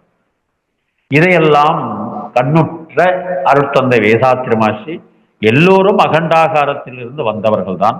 ஒரு சாராருக்கு மட்டும் தியானம் வரும், நமக்கு ஏன் தியானம் வராது? அப்படி என்றால் தாயுமானவர் அதுக்கு சர்டிஃபை பண்ணியிருக்கிறார். அதாவது சிந்தையை அடக்கிய சும்மா இருக்கின்ற திறம் அரிதுப்பா, உன்னால பண்ணவே முடியாதப்பான்னா. இவர் என்ன பண்ணார்? நம்ம ஐயா தாயுமானவரையே குருவாக ஏற்றுக்கொண்டு நீங்கள் தான் எனக்கு தியானத்திற்கு வழிகாட்ட வேண்டும், சிந்தையை அடக்கியே சும்மா இருக்கின்ற சீரறிய செய்த குருவே நீங்கள் தான். குருமார்களிடம் இருக்கிற ஒரு நல்ல பண்பு என்ன என்று சொன்னால், சீடன் மூடனாக இருந்தாலும் தன் நிலைக்கு உயர்கிறவரை உண்மையான குரு விரும்ப மாட்டார். அதனால என்ன பண்ணுவார்னா, அந்த சீடனை தன் நிலைக்கு உயர்கிறவரை விடமாட்டார். அப்படிப்பட்ட குருதான் நம் குருவாக அமர்ந்திருக்கிறார். இதுதான் வேதம் சொல்லுகிற குரு, அவர்தான் வேதாத்ரி மகரிஷி குரு என்று சொல்ல. இந்த இடத்துல திடீர்னு நான் ஒரு சின்னதா கவி எழுதுறேன். மலையளவு அறிவை படைத்த வேதாத்ரி வினைப்பதிவின் பயனாக குருவாய் வந்தார். வினைப்பதிவின் பயனாக குருவாய் வந்தார். பூவிரலை கொண்டு புருவத்தின் இடையே நம் உயிரை நமக்கே உணர்த்தி விட்டார். உணர்ந்த அந்த உயிரை மனமாக விரித்து இறைநிலையோடெண்ணம் கலக்கவும் செய்தார். பழிச்செயல்கள் அருகுணங்கள், பழிச்செயல்கள் அருகுணங்கள் யாவும் நீக்கி தெய்வ நிலைக்கு நம்மை உயர்த்தி விட்டார். இறையை உணர்ந்தோம் இணைந்தோம் நிறைந்தோம், இறையை உணர்ந்தோம் இணைந்தோம் நிறைந்தோம், மலையளவு அறிவை படைத்த வேதாத்ரி வினைப்பதிவின் பயனாக குருவாய் வந்தார். வினைப்பதிவின் பயனாக குருவாய் வந்தார். ஏதோ எனக்கு அந்நேரத்துக்கு தோணுச்சு. அதாவது மனவளக்கலை பயின்றவர் எனக்கு மட்டும் இல்லைங்க, நிறைய பேராசிரியர்களை நான் பார்த்திருக்கிறேன். இந்த ஆக்கத்திறன் ஏதோ ஒரு விதத்தில் வேலை செய்ய ஆரம்பிக்க அந்த நேரத்தில் எழுதிய ஒரு சின்ன கவிதை, அடியனுடைய சித்தறிவில் ஏற்பட்ட ஒரு கவிதை. அந்த அடிப்படையில் அருட்தந்தை எழுதுகிறார், உன் மனம் உள் திரும்ப. அதாவது தியானத்தின் மூலமாக உள்ள போக அலைச்சொல் வேகம் குறைகிறது, உயிராகவே மாறுகிறது, உயிர் உயிராகவே நின்று தவம் செய்கிறோம் துரியத்துல. அப்படி மேலும் தவம் செய்ய தவம் செய்ய தவம் செய்ய உயிருக்குள் உள்ள மெய்ப்பொருளை அறிவாய் காட்டி அப்படின்னு வழக்கம் கொடுக்கிறார். இந்த இடத்திலே அதை மேற்கோள் காட்டுகிறார். உன் மனம் உள் திரும்ப ஒவ்வொன்றாய் உன்னுடைய கர்மையும் எடுத்து காட்டுதப்பா. எடுத்து காட்டுவதற்கு யாரப்பா அதிகாரி அப்படின்னா, எடுத்து காட்டி உன்னை வழி நடத்துவது உண்மை தெய்வம் என்றோ. அப்படி என்றால் நமக்குள்ள ஒரு சந்தேகம் வரும், இவ்வளவு நாள் நம்ம வணங்கிட்டு இருந்ததெல்லாம் பொய் தெய்வமா அப்படின்னா, சத்தியமாக அது தெய்வம் இல்லை என்று வேதாத்திரியம் சொல்லவில்லை.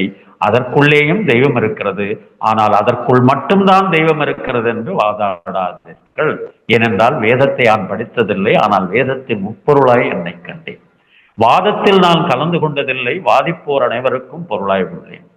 பேதித்த அண்டங்கள் உயிர்கட்கெல்லாம் பிறப்பிடமாய் கருப்பொருளாய் என்னை கண்டேன். சோதிப்போர் புலன் அறிவால் என்னை காணார், சுய நினைவில் அகத்துணர அவர் நான் ஒன்றே என்ற ஒரு கவியின் மூலமாக அருட்தந்தை வேதாத்திரி மகரிஷி நம்முடைய மனம் என்னாலும் வேதத்தை எல்லாம் படிக்கலப்பா, எங்க போனாலும் எவ்வளவு பெரிய யூனிவர்சிட்டியில போய் பேசினாலும் நான் 3ஆம் வகுப்பே படித்தேன் என்று தன்னடக்கம் மிக்கவர். அப்படிப்பட்ட குருவை அடைந்திருக்கிற நாம் இதை உணரணுமா வேண்டாமான்னா, இன்னமும் என்ன நடக்குதுன்னா, ஒரு மன்றத்துக்கு போயிருந்தேன், இந்த பொறுப்பாசிரியர் சொன்னேன், எங்கம்மா பொறுப்பாசிரியர் காணும், திருப்பதிக்கு போயிருக்காங்க ஐயா, வேண்டுதல் போய் மொட்டை போட்டுட்டு வருவாங்கன்னு. நீங்கள்லாம் பொறுப்பாசிரியர் இருந்து என்னத்தை வேதாத்திரியத்தை போய் சமுதாயத்தில் பார்ப்போம். எனக்கு என்னன்னா, கொள்கை பிடிவாதம் வேண்டுங்க.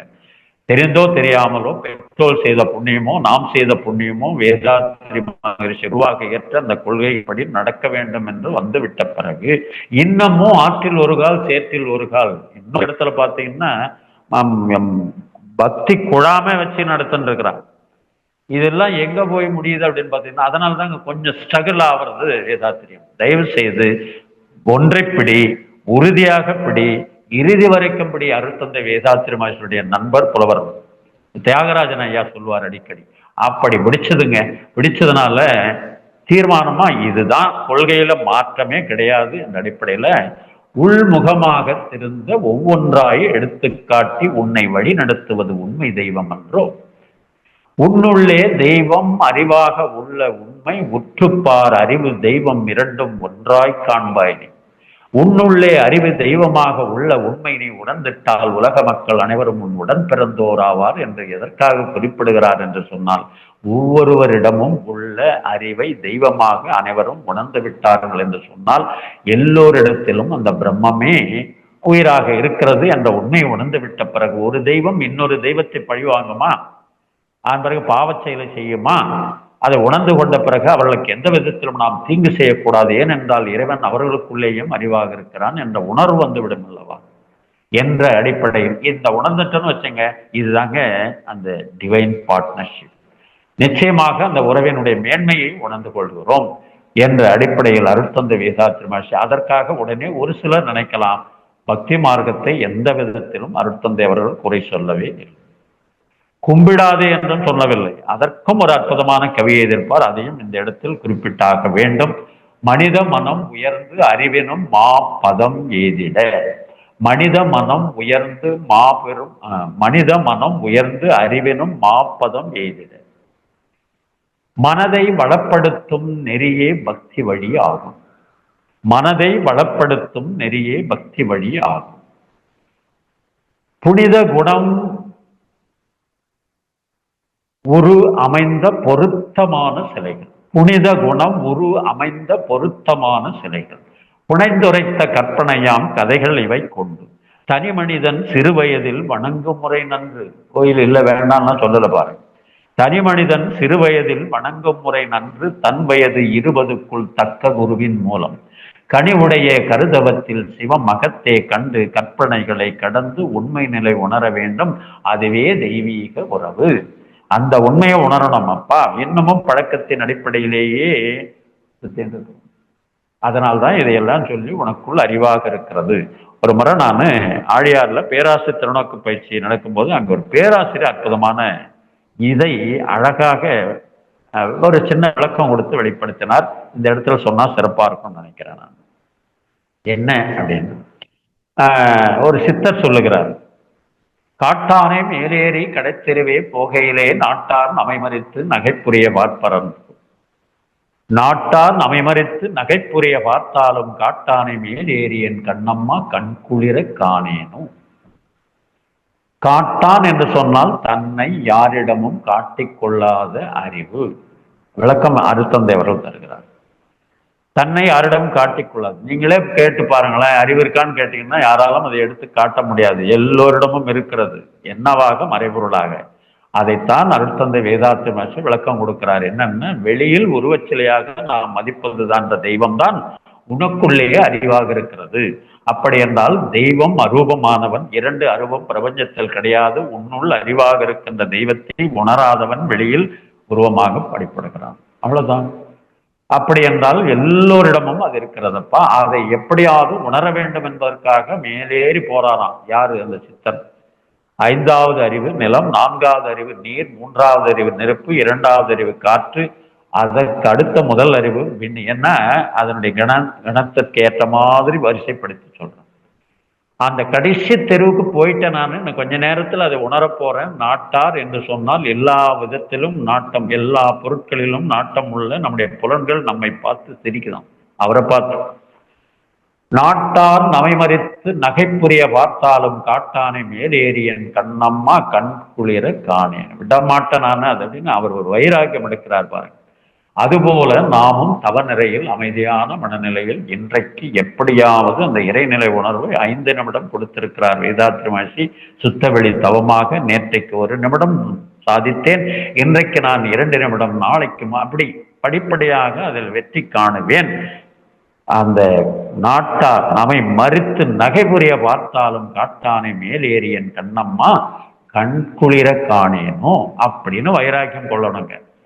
அதாவது பணம் அதிகமாக சேரும்போது எப்படி சேமிப்பு என்ற குணம் வரணுமோ அதுபோல நாமும் தவநிலையில் அமைதியாக இருக்கிற போது இப்படிப்பட்ட சங்கல்பங்களை மேற்கொள்ள வேண்டும் என்றார் வேதாத்ரி மகரிஷி. அந்த நேரத்தில் அந்த சங்கல்பம் எடுத்துட்டேன்னா இன்றைக்கு இல்லைனாலா நாளைக்கு நிச்சயமாக. அதுல பார்த்தீங்கன்னா நம்ம குரு எப்போதும் நம்மை ஊக்கப்படுத்துவார். என்ன சாமி, எனக்கு 1/2 நிமிஷம் கூட வரமாட்டேன் சாமி தவம், அரை நொடிப்பொழுதாயிலும் அனுகூலமே. தினமும் முயற்சி பயிற்சி தொடர்ச்சியாக செய்தால் ஆன்மீக வளர்ச்சி என்பதை அந்த ஆண்டவனால் கூட தடை செய்ய முடியாது. பண்ணு, இன்னைக்கு வரலன்னா நாளைக்கு வரும். நம்முடைய மனநிலை, குடும்ப சூழல், ஏதோ ஒரு சூழ்நிலையில இன்னைக்கு தவம் சரியா வரலன்னா நாளைக்கு, இல்லைன்னா சாயந்தரம் சிறப்பா பண்ணுவேன்னு நினைக்கணும். காலையில வரல அதனால சாயந்தரம் வராதுன்னு நானே ஒரு முடிவு பண்ணி நெகட்டிவா நினைச்சு போட்டு பரவாயில்ல, அப்புறம் பார்த்தீங்கன்னா ஒரு வாரம் பரவாயில்ல விடு, அதுக்கப்புறம் மாச கணக்கில் விடு, அதுக்கப்புறம் இன்னொரு இது சொல்லுவாங்க. என்ன அப்படின்னா, ஒரு ஃபார்முலா செஞ்சு வச்சிருக்கிறாங்க மனிதர்கள். கிடைப்பது ஞானமே ஆயினும் இல்வாழ்க்கை துணைவரோ துணைவியோ ஏற்றுக்கொள்ளவில்லை என்று சொன்னால் சிறிது காலம் தள்ளிவை என்றுதான் மகரிஷி சொன்னார். பெரிது காலம் தள்ளி வைத்த நபர்கள் நிறைய பேர். அந்த அடிப்படையில் இல்லாமல் மீண்டும் மீண்டும் முயற்சி முயற்சி விடாமுயற்சி நிச்சயமாக. இப்ப பேராசிரியர் சொன்ன விளக்கத்தை சொல்றேன். என்ன சொன்னார் அப்படின்னா, ஆண்டவனை நீங்கள் ஆண்டியாகவும் பார்க்கலாம், அரசனாகவும் பார்க்கலாம். ஆனால் அவன் நம்மை எல்லோரும் சமமாக பார்ப்பான். அது அங்கே இங்க போய் தேடி அலைய வேணாம். உனக்குள்ளேயே அவன் இருக்கிறானப்பா. உனக்குள்ளேன் என்று உலாவினதை காணாமல் நான் என்றிருந்து நலன் அழிந்தேன் பூரணம் என்று பட்டினத்தார் சொன்னதை அழகாக எளிமையாக அந்த பேராசிரியர் சொன்னது எனக்கு பிடிச்சது. அதை உங்களிடம் பதிவு செய்கிறேன். இப்ப நீங்க ஈஸியா இங்கே பார்க்கலாம். எங்கே போய் அலைமலா அரிந்துவார் ரிஷிகேஷ் அந்த நாத்து இந்த நாத்து எங்கேயும் போக வேண்டாங்க. உள்ளுக்குள்ளேயே அவன் இருப்பதை உணர்ந்து கொள்ளலாம். அந்த அடிப்படையில பாருங்க எப்படின்னு சொல்ற பாருங்க. இப்ப இறைவனை பற்றிய விலாசம் ஏதாவது தெரியுமா? அவனை பார்த்திருக்கிறோமா இது வரைக்கும் அப்படின்னா இல்லை. கண்ணதாசன் எழுதிய ஒரு அற்புதமான கவி, எளிமையான முறையில் இறைவனை உணர்வதற்கான கவி. எனக்கு தெரிந்த வழியில் நான் சொல்றேன். அன்றொரு நாள் அவனுடைய பேரை கேட்டேன், அடுத்த நாளில் அவன் இருக்கும் ஊரை கேட்டேன், இன்று வரை அவன் முகத்தை நானும் காணேன், அவன் என்னை தேடி வரும் வரைக்கும் விடவும் மாட்டேன். அன்றொரு நாள் அவனுடைய பேரை கேட்டேன், அடுத்த நாளில் அவன் இருக்கும் ஊரை கேட்டேன், இன்று வரை அவன் முகத்தை நானும் காணேன், அவன் என்னை தேடி வரும் வரைக்கும் விடவும் மாட்டேன். சங்கல்பம். அவன் என்னை தேடி வர்றது அப்படின்னா, அவன் என்னை தேடி வரணும்னா என் ஆன்மா தூய்மையா இருக்கணும். ஆன்மா தூய்மை செய்வதற்கு எந்த ஆன்மீகத்தில் இருக்கிறது? இங்கே இருக்கிறது. எல்லாவற்றையும் கொடுத்து விட்டு சென்றிருக்கிறார் அருட்தந்தை அவர்கள். அந்த முறைப்படி நீ ஆன்மாவை தூய்மை செய்யணும். அவன் இறங்கி வர்றான் பாரு, உன்னை தேடி அவன் வரணும். அடுத்த லைன் எதிராக பாருங்க கண்ணதாசன். ஆண்டி போல வேடமிட்டு அவன் இருப்பானாம், அவனை அரசன் போல சிங்காரித்து தேரிழுப்பாராம். ஆண்டி போல வேடமிட்டு அவன் இருப்பானாம், அவனை அரசன் போல சிங்காரித்து தேரிழுப்பாராம். வேண்டியவர் வேண்டாதவர் அவனுக்கு இல்லை, வேண்டியவர் வேண்டாதவர் அவனுக்கு இல்லை, மன வீட்டுக்குள்ளே அவன் இருந்தும் காண்பவர் இல்லை, மன வீட்டுக்குள்ளே அவன் இருந்தும் காண்பவர் இல்லை. அன்றொரு நாள் அவனுடைய பேரை கேட்டேன், அடுத்த நாளில் அவன் இருக்கும் ஊரை கேட்டேன், இன்று வரை அவன் முகத்தை நானும் காணேன், அவன் என்னை தேடி வரும் வரைக்கும் விடவும் மாட்டேன். எளிமையான சங்கல்பம். இந்த அடிப்படையில் நம்மாலும் இறைவனை உள்ளே உணர முடியும் என்பதற்காகத்தான் அருட்தந்தை அவர்கள் மௌனத்தில் முனை மனமோ உள்ளார்ந்து ஒடுங்கி மாபெரிய ஆற்றல் உள்ள உயிர்தனில் நிலைத்து மௌனத்தையே நோக்கி பின்னும் மாந்து செல்ல மௌனமாம் சிவம் மனதை தன்னுள்ளே மறைத்து மாசுக்கள் அனைத்தையும் மாற்றி தூய்மை செய்து மௌனத்தை விட்டு பின் உடல் இயக்கத்தாலே மண்ணுலக தொடர்பு கொள்ள மாற்றம் பெரிதாமே. எல்லா வழிமுறைகளையும் சொல்லிட்டாருங்க. அதனால நாம் எப்படி இறைவனை குறை சொல்ல தகுதி இல்லையோ அதுபோல மனவளக்கலையை பற்றியோ குருவை பற்றியோ குறை சொல்வதற்கு எனக்கு அருகதை இல்லை. ஆனால் நான் செய்யாமல் இவ்வளவு காலம் இருந்து விட்டேனே என்று என்னை பற்றி தான் குறை சொல்ல முடியுமே தவிர நம் சார்ந்திருக்கிற இயக்கத்தை பற்றியோ அதில் இருக்கிறத பற்றியோ அவங்க சரியில்லை இவங்க சரியில்லை எதுவும் வேண்டாங்க. நீங்கள் எந்த அளவுக்கு இதில் தேர்ச்சி பெற்றிருக்கிறீர்கள் மாற்றம் பெற்றிருக்கிறீர்கள் என்பதுதான் முக்கியமே தவிர அப்பதான் இந்த உறவு நமக்கு நீடிக்கும். இல்லை என்று சொன்னால் நான் நேத்திகம் தவம் பண்ண கொஞ்ச நேரம் இருந்தேன்னா உணர்வாகத்தான் இருக்கும் கடைசி வரைக்கும். உறவாக மாறிவிட்டது என்றால் அதுக்கு அழகான உதாரணம் சொன்னார் வேதாத்ரி மகரிஷி. ஒரு பணியால் ஒரு எஜமானிடம் போய் வேலைக்கு சேரும். சேர்ந்த புதிதில் அவனுக்கு என்ன தோன்றும் அப்படின்னா, சம்பளம் வேணும், அந்த சம்பளத்தை வைத்துக் கொண்டு என் குடும்பத்தை நடத்தணும், அவ்வளவுதான். இந்த உணர்வோடு தான் அவன் அங்கே வேலைக்கு சேர்ந்தான். காலத்தால் ஒரு 5 வருடம் 10 வருடம் அப்படியே நீடித்து கொண்டே போகும்போது அந்த நிறுவனத்திற்காக தன்னை அர்ப்பணித்து பணி செய்கிறான். அப்படி பணி செய்யும் போது அந்த எஜமானன் முதலாளிக்கு என்ன தோணுதுன்னா, இவன் இவ்வளவு சின்சியரா வேலை செய்யறானே, இவனுக்காக பாத்தீங்கன்னா அவனுடைய பிறந்த நாளோ அவனுக்கு குழந்தையினுடைய திருமணம்னா ஏதோ ஒண்ணு வருதுன்னா, இவரும் பாத்தீங்கன்னா ஈடுபாட்டோட அந்த அவனுடைய வீட்டுக்கு போகிறது, அவனுடைய பங்கன்ல கலந்துக்கின்ற மாதிரி ஏற்படுகின்ற போது அந்த முதலாளிக்கும் அந்த தொழிலாளிக்கும் எப்படி உறவு ஏற்படுகிறதோ அதே போல் ஆரம்பத்தில் ஏதோ கடமைக்காக தவம் செய்தோம், உணர்வோடு வெளியே போனோம், நானும் தெரியாது இந்த தவம் சிறப்பா செஞ்சேன், அந்த தவம் செஞ்சேன் அப்படி சொல்லலாம். ஆனால் உண்மை என்ன அப்படின்னு பாத்தீங்கன்னா, காலத்தால் இப்போ 25 வருஷம் நான் வேடிக்கை சொல்றது, ஆரம்பத்துல தவம் பண்ற மாதிரியே ஆக்டிங் பண்ணிட்டு இருப்பேன். எவ்வளவு நேரம் தான் ஆக்டிங் பண்ணுவீங்க நீங்க? அதுக்கப்புறம் அந்த தவம் இப்ப என்ன நினைச்சதுன்னா, இவன் விடமாட்டான் போல இருக்க, கோபால் விட்டுட்டு போயிடுவான்னு பார்த்தா தொடர்ச்சியா பண்ணிட்டே இருக்கிறானேன்னு சொல்லி அந்த தவம் இப்போ வர ஆரம்பிச்சது. தவம் வர ஆரம்பித்து விட்ட பிறகு பார்த்தீங்கன்னா, மனைவி மனதார வாழ்த்துகிறேன், மக்களை மனதார வாழ்த்துகிறேன், உடன் பிறந்தவர்களை மனதார வாழ்த்துகிறேன், பார்த்தீங்கன்னா எல்லாரையும் மனசார வாழ்த்துறேன். எல்லாரிடமும் உறவு எப்படி இருக்கிறது என்று சொன்னால், அவர்கிட்ட கொஞ்ச நேரம் பேசணுங்க, எனக்கு ரொம்ப அப்படி அந்த நிலைக்கு கொண்டு வந்து உறவு இருக்கு. அது மட்டும் இல்லைங்க, சொந்த உறவு மரபு மட்டும் இல்லை, மனவளக்கலை உறவுகள் பார்த்தீங்கன்னா ஆயிரக்கணக்கான உறவுகள் பார்த்தீங்கன்னா உறவோடு பேசுறாங்க. அந்த அடிப்படையில் நம்முடைய மாற்றம் தான் மற்றவர்களுக்கு மாற்றத்தை கொடுக்க வேண்டுமே தவிர, மற்றவர்களை எல்லாம் குறை சொல்லி நீ இப்படி செய்யல, நீ இப்படி செய்யல, நீ அப்படி செய்யல, அதெல்லாம் சொல்லுவது நம்முடைய மனதின் குறைபாடு. அதுதான் குறை காணும் பழக்கத்தை விட்டுட்டோம்னா நிச்சயமாக இந்த தெய்வீக உறவு என்பது நிச்சயமாக நமக்கு ஏற்படும். அதை எப்படி உணர்வது என்பதை நமக்கு ஒரு பாடல் மூலமாக கூட தெரிஞ்சுக்கலாம். ஒரு உதாரணம் சொல்றேன். காற்றை நம்மால் அளக்க முடியுமா? வெளிச்சத்தை நம்மால் அளக்க முடியுமா? தண்ணீரை நம்மால் அளக்க முடியுமா? சொல்வார், யதார்த்தமா செய்துவார். என்ன எதிரான்னு பார்த்தீங்கன்னா, இன்று நாம் இந்த காணும் உலகத்தில் அருமையான பாடல் அது. அந்த சூரியன் ஒன்றுதான், காற்றும் ஒன்றுதான், கடலும் ஒன்றுதான், எல்லாருக்கும் அது ஒன்றுதானே. தனித்தனியா இருக்குதா? எங்க ஊர்ல ஒரு கடல், உங்க ஊர்ல ஒரு கடல், எங்க ஊர்ல ஒரு காற்று வீசுது, அப்படியெல்லாம் சொல்லவே முடியாது. நீங்கள் சுவாசித்த காற்றை நான் சுவாசிக்க வேண்டும், நான் சுவாசித்த காற்றை நீங்கள் சுவாசிக்க வேண்டும், அதுதானே இருக்குது. அந்த அடிப்படையில பார்த்தோம்னா இங்க அதுக்கே உங்களால எல்லை சொல்ல முடியல. இது எங்கிருந்து வந்திருக்கும் அப்படின்னா, எல்லாம் அந்த சுத்தவெளியின் தன்மாற்றத்தின் மூலமாக முதலில் வந்த விண், அதுக்கப்புறம் காற்று, அதுக்கப்புறம் நெருப்பு, நீர், நிலம், இவையெல்லாம் அங்கிருந்து வந்தது என்று வேதாத்திரி மகர்ஷி விஞ்ஞானபூர்வமாக விளக்கம் கொடுக்கிறார். அப்படி என்றால் வெளியில் வந்த பஞ்சபூதங்களுக்கே உன்னால் உருவம் சொல்ல முடியாத போது இதற்கு மூலமான அவனுக்கு எப்படி உருவம் சொல்ல முடியுங்க? அது கொஞ்சம் யோசிக்கணுமா வேணாமா? அதனாலதான் பார்த்தார் வேதாத்திரி மகர்ஷி, மற்றதுக்கெல்லாம் கோயில் கட்டினா நம்மளால மாற்ற முடியாதுன்னு அறிவுக்கு திருக்கோயிலை கட்டினார். அறிவு இல்லாதவர்களுக்கு என்று நினைத்து கொண்டிருந்தேன் ஆரம்பத்தில். அதன் பிறகுதான் தெரிந்தது அறிவு பக்குவப்பட வேண்டும், எல்லோரிடமும் இருக்கிறதப்பா மறைபொருளாக. அதற்கான பயிற்சி முறைகளை கொடுத்தோம் என்று சொன்னால் அவனிடமும் அறிவு இயக்கத்திற்கு வரும். இயக்கத்திற்கு வந்தால் அவர்கள் ஒரு மாற்றம் ஏற்படும். என்ன மாற்றம்னா, இறைவனை கண்டுகொண்டேன் அறிவாய் இறைவனை காணுகின்றேன் என்று நினைக்கணும். அந்த நிலைக்கு வந்துட்டான்னா அறிவின் உயர்நிலையில் அன்பும் கருணையுமா மாறும்.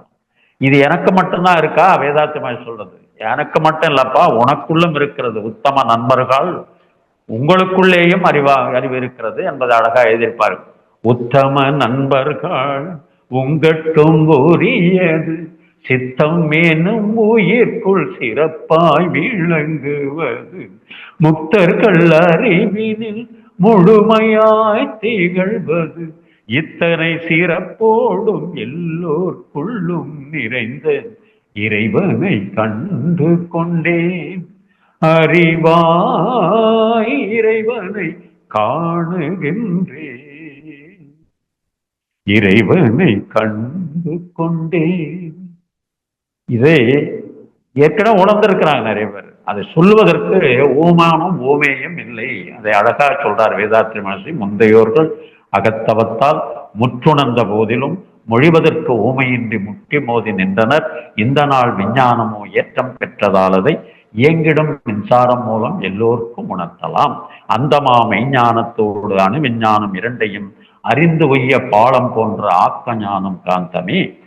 காந்த நிலை அறியாமல் கடவுள் நிலை அறிவதோ, கருமையம் அறியாமல் அறிவதனை அறிவதோ. அற்புதமாக எழுதியிருக்கிறாங்க. நிறைய விஷயங்கள் வேதாந்த மகர்ஷி எழுதியிருக்கிறாங்க. நாம ஆழ்ந்து ஆய்ந்து உள்ள போகணும்னு வச்சுங்க. அதையும் சொல்றாரு. நான் சொல்றேன் நம்பிடாதப்பா, உனக்கும் அறிவு இருக்கிறத அந்த அறிவை கொண்டு ஆய்வு செய்து பார்த்து தெளிவடையணும், குழப்பமடையாது என்று விளக்கம் கொடுக்கிறார். அப்படி அந்த குழப்பத்திலிருந்து வெளியே வரணும் அப்படின்னா உண்மையிலேயே அந்த தெய்வீக நிலையை நம்மால உறவு கொண்ட முடியும். அதுதான் தெய்வீக உறவு. தெய்வ உறவாக ஆரம்பத்தில் இருந்தது தெய்வீக உறவாகவும் மாறுவதற்கு வாய்ப்பு இருக்கிறது வேதாந்த மகர்ஷியுடைய பயிற்சியினால். அதே ஒரு இடத்துல நான் சொல்லிட்டு இருந்தேன். என்ன அப்படின்னு, இந்த மாதிரி ஒரு இளைய தலைமுறை ஒரு அம்மா எழுந்து பழைய பாட்டே பாருங்க, நான் அந்த நேரத்தில் பிறக்க கூட இல்லை. நான் அம்மா நீங்க அது பிறந்தீங்களா இல்லையான்னு இல்லை, அதில் உள்ள கருத்துக்களை மட்டும் வாங்கிக்கொள்ளுங்க. இல்லை நீங்க ஏதாவது ஒரு புதுசா சொல்லுங்க அப்படின்னாங்க. என்னத்தை சொல்ல எனக்கு தெரியல. ஆனாலும் ஒரு திடீர்னு ஒரு, அதாவது கிரியேட்டிவிட்டின்ற மாதிரி ஒரு திடீர்னு ஆக்கத்திறன் வந்தது. அதுல ஒரு 2 லைன் சொன்னேன்.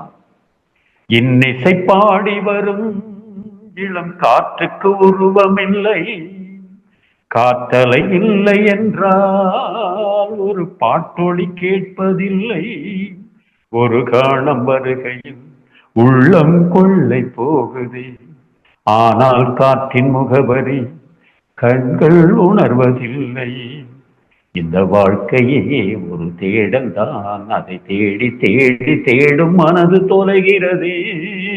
அற்புதமா எழுதுறாங்க. எல்லாத்தையும் உணர்ந்து உணர்ந்து எழுதுறாங்க. நாம தான் உணராம சினிமா அது இதுன்னு சொல்லி அதை அவாய்ட் பண்ணிட்டோம். ஏன் ஆன்மீகத்தையே கூட அவாய்ட் பண்ணி வச்சிருந்த காலம் அருட்தந்தை வேதாத்திரி மகரிஷிக்கு பிறகுதான் ஆன்மீக பாதையை செப்பனிட்டு ரத்தின கம்பளமிட்டு எல்லோரையும் அழைத்தார் அருட்தந்தை வேதாத்திரி மகரிஷி. அதாவது நம்ம எல்லாம் என்ன அன்பா கூப்பிடுறாருன்னு பாருங்க. பிழைப்போக்கி தரமுயர்த்தும் மனவளக்கலையை பேருலக மக்களெல்லாம் பெற்று நலம் காண தழைத்த ஒரு நல்ல எண்ணம் தக்க வலுப்பெற்று தவப்பயிற்சி உடற்பயிற்சி தற்சோதனைகள் பிழையின் நீக்கி முழு ஆயுள் பெற காயக்கல்பம் பிள்ளைகளும் பெற்றோரும் பெற்று நலம் காண அழைக்கின்றேன் உலகோரே அன்பின் பெருக்கத்தால் அனைவருக்கும் பொது சொத்தாம் அறிவுக்கலை கொள்வீர். அறிவுக்கலை, மனவளக்கலை இல்லை, அறிவுக்கலை. இந்த கலையின் மூலமாக தெய்வீக உறவை நம்மால் ஏற்படுத்திக் கொள்ள முடியும். தெய்வீக உறவை ஏற்படுத்தி விட்டோம் என்று சொன்னால் தோய்ந்து போவோமே தவிர தொய்வு ஏற்படாது. தோய்ந்து போவதுன்னா இரண்டரை கலந்தல். அதான் சொன்ன பார்த்தீங்களா, வெளியினில் மருவி தோய்ந்திட மனமே விரிந்து அறிவெனும் மாப்பதம் பெய்து, மனம் அறிவான மனிதனும் தெய்வம் என்ற அடிப்படையில் நிச்சயமாக அந்த நிலையை எல்லோராலும் உணர முடியும். ஒன்றும் சிரமம் இல்லை. 6 அறிவு படைத்த மனிதனால் நிச்சயம் எத்தனையும் உணர்வதற்கான வழிமுறைகளை அருட்தந்தை வேதாத்திரி மகரிஷி எளிய முறையில் நமக்கு வழங்கி இருக்கிறார்கள். அதை நான் உணர்ந்த வகையில் தெய்வீக உறவை உங்களுக்கு உணர்த்திருக்கிறேன். நீங்களும் அந்த வழியில் முயற்சி செய்தால் நிச்சயமாக அந்த உறவை நாம் பலப்படுத்திக் கொள்ள முடியும் என்று சொல்லி இந்த ஒரு நல்ல வாய்ப்பை எனக்கு நல்கிய தொழில்நுட்பத்துறை சார்ந்த பேராசிரியர்களுக்கும் இதுவரை அருட்தந்தை வேதாத்திரி மகரிஷியுடைய கருத்துக்களை என் மூலமாக கேட்ட மனவளக்கலை சார்ந்த உறவுகள் அனைவருக்கும், தொகுத்தளித்த வினோதினி பேராசிரியர் அம்மா அவர்களுக்கும் நன்றியும் வாழ்த்துக்களும் கூறி, நீங்கள் அனைவரும் அருட்பேராற்றல் கருணையினால் உடல் நலம், நீள் ஆயுள், நிறை செல்வம், உயர் புகழ், மெய்ஞானம் ஓங்கி வாழ்க வளமுடன் என்று குரு நினைவோடு வாழ்த்தி மகிழும் கோபால் வளர்மதி தம்பதியர். வாழ்க வளமுடன், வாழ்க வளமுடன், வாழ்க வளமுடன். தற்போது ஐயா அவர்கள் நம்முடைய கேள்விகளுக்கு சிறப்பாக பதிலளிக்க இருக்கிறார்கள். முதலாவதாக ராஜாராமன் ஐயா, நீங்க அன்மியூட் பண்ணிக்கலாங்க ஐயா. ஐயா வாழ்க வளமுடன். வாழ்க வளமுடன். ராஜாராமன் ஐயா. சென்னை பழந்தாங்க பேசுறையா. சொல்லுங்க ஐயா. ரொம்ப அருமையா இருந்தது. 1 மணி நேரம் பொழுது போனதே தெரியல. நல்ல கவிதைகள்லாம் எடுத்து பாடி திரைமீட்டோட பாடலாம் பாடி அருமையா நல்லா ஒரு ஊக்குவிக்க பண்ணீங்க. ரொம்ப அருமையா நல்ல தகவலாம் கொடுத்தீங்க ஐயா. நன்றது. எனக்கு 2 கேள்வி இருக்கு மனசுல. ஒண்ணு நீங்க தவ வகையெல்லாம் சொன்னீங்க, ரைட்டு. நம்ம மன்றத்துல 9 விதமான தவங்கள்லாம் பண்றோம். அதுல 4 விதமான தவங்கள் தீட்சை கொடுத்து பண்றோம். 5 தவம் சிறப்பு தவம் தீட்சை கிடையாது இல்ல. அதுக்கு அது ஏதாவது பலன் வித்தியாசம் உண்டா? தீட்சை கொடுத்த பண்ற தவத்துக்கு பலன் ஜாஸ்தி, அது மத்ததுக்கு பலன் கம்மின்னு உண்டா? தவத்தில் இந்த பலனெல்லாம் இல்லையா, துரியாதீதத்துல மட்டும் ஸ்பெஷலா மகரிஷி எப்பாவது கேட்டா சொல்லுவாங்க, ஒரே ஒரு அந்த துரியாதி தவத்தை சிறப்பா பண்ணீங்கன்னாவே போதுமேன்னு ஓ பேச்சு வழக்கில் சொல்றது. அதனால அதுக்கு சிறப்பு. அது மட்டுமல்ல, இன்னொன்னு உண்டு. அதுல என்னன்னு பாத்தீங்கன்னா, வேண்டாத பதிவுகள் எல்லாம் இங்க வருவதற்கு முன்னாடி பதிவாக இருக்கும் கருமையத்தில் இந்த துரியாதீத தவத்தை சிறப்பாக செய்ய செய்ய செய்ய முற்றிலுமாக தேய்த்து அழித்துக் கொள்ள முடியும். ஓகே. மற்ற தவத்துல அது மாதிரி சொல்லியிருப்பார், சொல்லியிருக்க மாட்டார். துரிதம் பண்ணிட்டு மொத்தத்தையும் கிளியர் பண்ணுங்கன்னு சொல்ல முடியாது. அதனால சிறப்பு தவம் என்றால் நமக்கு துரியாதீதம் தான் முற்றிலுமாக பதிவு முறிவுனே எழுதியிருப்பாங்க. ஓகே ஓகே, நல்ல தகவல். அதனால்தான் வாய்ப்பு கிடைக்கும் போதெல்லாம் அது செய்ய முடியுமான்னு பாருங்க, செய்யலாம். Okay okay. அடுத்த கேள்வி வந்து சொல்லுங்க. தலைப்பை ஒட்டி தெய்வீக உறவுன்னு தலைப்புல சொன்னீங்க. இப்போ ம். நம்ம தான் பூலோகத்துல எல்லாருமே அண்ணன் தம்பிகள் அப்பா அம்மா கடன் அப்படி உறவு வச்சுக்கிறோம். இப்போ நம்ம எல்லாம் பிறந்துட்டோம். தெய்வம் வந்து பிறப்பு ஆரிஜினே கிடையாது. அப்படி இருக்கும்போது நமக்கும் அதுக்கும் இந்த உறவுங்கிறது எந்த விதத்துல நம்ம சொல்லிக்க முடியாதா? எந்த விதத்தில்னா, அறிந்தது சிவம், மலர்ந்தது அன்பு. அதான் உறவு. உறவுன்னா அவர் மாதிரியே நான் இருப்பேன், இவர் மாதிரி இருப்பேன் அப்படின்றலாம் அந்த உறவு இல்லை. அது இறை உணர்வு. சிவம் என்றால் அன்பும் கருணையும் சொல்லியிருக்காங்களே, திருமூலர் சொல்றாரா, அறிந்தது சிவம்னு. சிவம் அன்பும் சிவமும் இரண்டென்பார் அறிவிலார், அன்பே சிவமாவது ஆறும் அறிகிறார், அன்பே சிவமாய் அறிந்த பின் அவரே சொல்றாரு இல்லையா, அவர் கவியில சொல்றாரு பாருங்க. அப்படின்னா நான் உணர்ந்தவனாக இருக்கிற போது எந்த உயிர் துன்பப்பட்டாலும் அதை எப்படியாவது அந்த துன்பத்தை என்னாலும் உயர்ந்தவரை விளக்கணும்னு நினைப்பேன் பாருங்க. இதுதான் அன்பும் கருணையும் இறை உணர்வு. Okay okay. உருவத்துல எதுவும் மாற்றம் கட்டம் எல்லாம் வராதுங்க ஐயா. சரிங்க, ரொம்ப நன்றியா. வாழ்க வளமுடன். நன்றி, வாழ்க வளமுடன். நன்றிங்க ஐயா, வாழ்க வளமுடன். அடுத்ததாக சரோஜா அம்மா, நீங்க அன்மியூட் பண்ணிக்கலாங்கம்மா.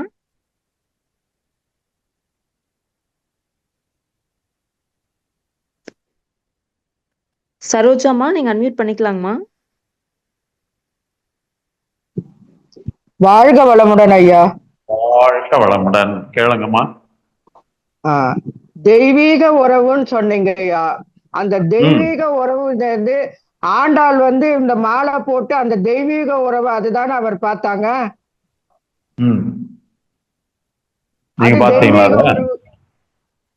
ஆண்டாள் சரி பார்த்தாங்க. சரி, இறைவனையே கணவனாக பாவித்தார்கள். கரெக்டுங்களா? அது தெய்வீக உறவோட சேர்ந்தது தானேயா? ஆமா. இப்ப நாங்க அதை ஒன்றும் குறையெல்லாம் சொல்லியே. நாங்க நீங்களும் அந்த மாதிரி இறைவனையோடு குறை ஒன்னும் சொல்லல. நாம இந்த நம்ம மகரிஷி சொல்ற தெய்வீக உறவு இறைநிலையோட கலந்து செய்யறது தெய்வீக உறவுங்கிறாங்க. ஆமா ஆமா, அதுதான் இப்ப ஐயா கிட்ட சொன்ன பாத்தீங்களா. நான் அதை உணர்ந்தவனாக இருந்தால் மற்ற ஜீவன்கள் மற்ற உயிரினங்களிடம் அன்பும் கருணையும் காட்டுவேன். அதுதான் அந்த தெய்வீக உறவு. அவ்வளவுதான்மா, வேற ஒண்ணு. சரிங்க ஐயா, வாழ்க வளமுடன். உங்களுடைய அருமையான கருத்துக்கள் மிகவும் நன்றாக இருந்தது ஐயா. வாழ்த்துக்கள். நன்றி. குரு அருள். நன்றிங்கம்மா, வாழ்க வளமுடன். அடுத்ததாக இந்திராணி அம்மா, நீங்க அன்மியூட் பண்ணிக்கலாங்கம்மா.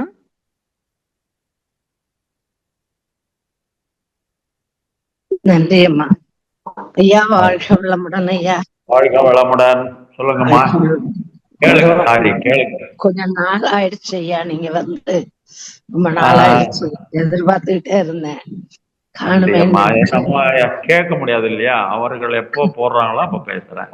அதான் ஐயா, அதான் வந்து இவ்வளவு சிறப்பா இந்த தெய்வீக உறவை பத்தி வேற யாரும் சொல்ல முடியாது ஐயா. அதெல்லாம் சொல்ல முடியாது, ஒவ்வொருத்தரும் ஒரு விதமா உணர்ந்து சொல்லுவாங்க. நான் என் விதத்துல சொல்றேன். இந்த விதமான தெய்வீக உணர்வை அப்படியே தெய்வீக உறவா மாத்திர அளவுக்கு உங்களுடைய உரை இருந்ததுன்னு சொன்னா அது மிக இல்லை ஐயா. எப்பொழுதுமே சிந்திக்கவும் அதே சமயத்துல ரசிக்கவும் வைக்கக்கூடிய சிந்தனை உரை உங்களது. இப்படி எனக்கு அதை எப்படி உங்களுக்கு விளக்கி சொல்றதுன்னு தெரியல. அந்த அளவு மனசும் உடம்பும் அறிவை கசக்கி பிழிஞ்சிட்டீங்க ஐயா. மனசு அப்படியே தண்ணியா தனியா போயிடுச்சு, அப்படியே நேர்த்து இல்ல போயிடுச்சுன்னு இல்ல சொல்றேன். எல்லாம் குரு அருள் தான். எனக்கு ஒண்ணும் தெரியாது. அவர் சொன்னதை உங்ககிட்ட சொல்லியிருக்கேன். ரொம்ப அருமையா. எனக்கு சிறப்பு. ஒரே ஒரு சந்தேகமே வரக்கூடாது, ஆனா ஒரே ஒரு ஆ, சந்தேகம். இது சொல்லுங்க. இந்த ஆயிரக்கணக்கான ஒரு சொட்டு விந்துல ஆயிரக்கணக்கான அணுக்கள் இருந்து ம். ஒன்னே ஒண்ணுதான் தன்முனைப்போட கருப்பை கருப்பைய அடையுது அடையுது. முட்டைய அடையுது. அப்பவே அது ம். தன்முனைப்பு வந்துருதுன்னு சொன்னாங்க சாமிஜி, ம். கேட்டிருக்கேன். உண்மைதானே? நீங்க நீங்க அகண்டாகாரத்திலேயே தன்முனைப்பு வந்துருதுங்கிற மாதிரி சொன்னீங்க ஐயா. அதுக்கும் அப்படி இதுக்கும் இல்லைங்க. ஒண்ணும் இல்ல, வித்தியாசம் ஒண்ணும் இல்ல. அகண்டாகாரத்திலேயே நாம எல்லாரும் அங்கந்தானே வந்திருக்கிறோம். வர்றதுனால அது அதுல இருந்து இயற்கையாவே வந்துருந்துப்பான்னு உருவாகிறதுனால வேடிக்கையா சொல்லுவாரு வேதாத்திரி. தன்முனைப்பு இருக்கு, அந்த ஈகோ வந்துருது. இருக்குமா இருக்குமா. ஆஹ் வாழ்க்கை வளமுடன். அது போக்குறதுக்கு தான் வழியெல்லாம் கொடுத்திருக்கிறாரு மகிழ்ச்சி. வழி நிறைய இருக்கு, வழி நிறைய தவ மரம் சொல்லியிருக்கீங்க. தவ மரம் இப்ப தவ மரம் இப்ப நீங்க செஞ்சுட்டே இருந்தா சொன்ன போதும். உறவை மேம்படுத்துறதுக்கும் தெய்வீகமாக்குறதுக்குமான நீங்க சொன்ன வழிமுறைகள்லாம் ரொம்ப உன்னதமான வழிமுறைகள் ஐயா. ரொம்ப நன்றி. ரொம்ப நன்றி. ரொம்ப உங்களுக்கு உங்களுக்கு உடல் நலம், நீளாயுள், நிறை செல்வம், உயர் புகழ், மெய்ஞானம் ஓங்கி நீங்க வாழணும்னு இறைநிலையோடு நின்று வாழ்த்துற ஐயா. வாழ்க வளமுடன். ரொம்ப சந்தோஷமா. வாழ்க வளமுடன். அதுல உங்களுக்கு என்ன தகவல் சொல்ல போறேன்னா, என் தாயின் பேர் இந்திராணி. இந்திராணி 83 வயசு ஆகுது ஐயா. வாழ்க வளமுடன். ஆனா இல்ல எங்க அம்மா, நீங்க என்ன தாய் நிலையில இருந்து வாழ்த்துறீங்க. வாழ்க வளமுடன். வாழ்க வளமுடன். நன்றி நன்றி. ரொம்ப அதனாலதானோ என்னமோ எனக்கு ஒரு ஈடுபாடும் ஐயா உங்க மேல. நன்றி அம்மா. உங்க சிந்தனையினால தன்னை அறியாம ஒரு ஈடுபாடு. எப்ப வருவார், நல்ல விளக்கமா இருக்குமே அப்படின்னு நினைப்பேன். ரொம்ப நன்றி. ஒவ்வொரு பேராசிரியரும் ஒவ்வொரு விதம் ஐயா. இருக்கிறாங்க, அதெல்லாம் குரு அருள் இருக்கு எல்லாருக்கும். குருவர்களால, இந்த பேராசிரியர்களாலதான் நாங்கெல்லாம் இன்னும் ஜீவிச்சிருக்கோம்னு சொல்லணும். நீங்க சொன்ன கருத்து, அந்த அந்த சடங்குகள், சம்பிரதாயங்கள், மத சின்னங்கள் இதெல்லாம் ஒழிக்கணும்னு அன்னைக்கே சொன்னாரு ஐயா சாமி. இதெல்லாம் ஒழிக்கணும்னு இல்ல, கொஞ்சம் கொஞ்சமா விலகி வந்துருங்கன்னு சொன்னார். உண்மையை புரிஞ்சுக்கணும், அவ்வளவுதான். அருள்நிதி ஆயிட்டீங்கன்னா அதுல இருந்து விலகணும்னு சொல்லியிருக்காரு. அதெல்லாம் கேட்கும்போது இப்ப பார்க்கும்போது கொஞ்சம் கஷ்டமா தான் இருக்குங்க ஐயா. மத சின்னங்கள் அணிஞ்சு வர்றவங்க, இந்த மாதிரி சடங்கு சம்பிரதாயங்களை மேற்கொண்டு இருக்கிறவங்க எப்படி போய் கொஞ்சம் கொஞ்சமா தான் அவங்களா உணர்ந்து திருந்துவாங்க. காலம் வரும். வாழ்க வளமுடன். வாழ்க வளமுடன். நன்றி. அடுத்ததாக மனோஜ் ஐயா, நீங்க அன்மியூட் பண்ணிக்கலாங்க ஐயா. வாழ்க வையகம், வாழ்க வையகம், வாழ்க வளமுடன். கோபாலையா, என்னோட பேர் மனோஜ். நம்ம ஆல்ரெடி ஒரு தடவை இபிஆர் நகருக்கு நீங்க எங்களுக்கு வந்தீங்க ஒரு ஸ்பீச் கொடுக்கறதுக்கு. ஸோ என்ன ஞாபகம் இருக்குன்னு நினைக்கிறேன் உங்களுக்கு. மனோஜ் என்னோட பேரு. ஆமா கரெக்ட். உள்ளகர் இபிஆர் நகர். நீங்க கூட ஒரு அட்ரஸ் கேட்டீங்க எப்படி போறதுன்னு சொல்லிட்டு கிண்டிக்கு. நன்றியா நன்றியா நன்றியா. எனக்கு ஒரு ரெண்டு கேள்வி மட்டும். நம்பர் 1 வந்து பாத்தீங்கன்னா, வேதாத்ரி மகரிஷி அவங்கள நினைச்சு ஒரு மனம் உருகி ஒரே ஒரு பாடல் எங்கன்னா, நீங்க ரொம்ப நிறைய பாடல்கள் நீங்க பாடுவீங்கன்னு எனக்கு தெரியும். எங்களுக்கு இங்க இருக்க இந்த குழு இருக்கிற மக்களுக்காக வேதாத்ரி மகரிஷி நினைச்சு ஒரு நல்ல ஒரு பாடல் ஒண்ணு, மனம் உருகி ஒரு பாடல் எங்களுக்காக ஒரு பாடல் பாடுங்க. எந்த பாடல் இருந்தாலும் பரவாயில்ல, இறைவனுக்கும் ஏதோ ஒரு பாடல், எனி பாடல் இஸ் ஃபைன். நேரம் இல்லையா பாக்குறேன். வேற ஒண்ணு சின்ன பாடல் நம்மளுடைய புக்ல இருந்தே எடுத்து சொல்லுங்க. இல்ல நானே ஒண்ணு எழுதி அதை சொல்றேன். ஓகே. யோகி என்றால் நம் அருட்தந்தைதான், ஞானி என்றால் நம் அருட்தந்தைதான், கண் தூங்கினான் துயில் நீங்கினான் அருட்தந்தைதான், நம் அருட்தந்தைதான், எல்லோருக்கும் அவர் விந்தைதான், விண்மீன்கள் கடன் கேட்கும் அவர் கண்ணிலே, வேல் வந்து விளையாடும் அவர் சொல்லிலே, அவர் கொண்ட புகழ் என்றும் நம் குலம் காக்குமே. அவர் கொண்ட புகழ் என்றும் நம் குலம் காக்குமே. நீங்க அழியாத புகழ் கொண்ட அருட்தந்தை, அழியாத புகழ் கொண்ட அருட்தந்தை, ஆண் வடிவில் நீ என்றும் எம்மன்னை,